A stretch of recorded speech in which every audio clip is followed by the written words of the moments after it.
శ్రీమాత్రే నమః. లలితా సహస్రనామ స్తోత్రం. శ్లోకం 51.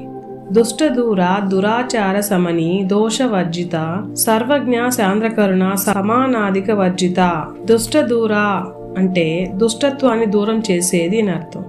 దురాచార సమని చెడు పనులు చేసే తత్వాన్ని శమింపచేసేది. దోషవర్జిత అంటే దోషాన్ని వదిలించేది. సర్వజ్ఞ సకల జ్ఞానవంతమైనది.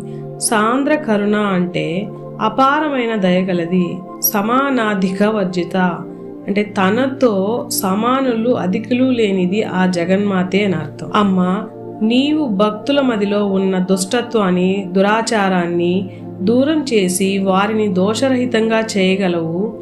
నీవు సర్వజ్ఞాన స్వరూపినివై అపార కరుణామూర్తిగా బాసిల్లుతున్నావు. నీతో సరి సమానులు కాని అధికులు కాని లేరు తల్లి అని అర్థం.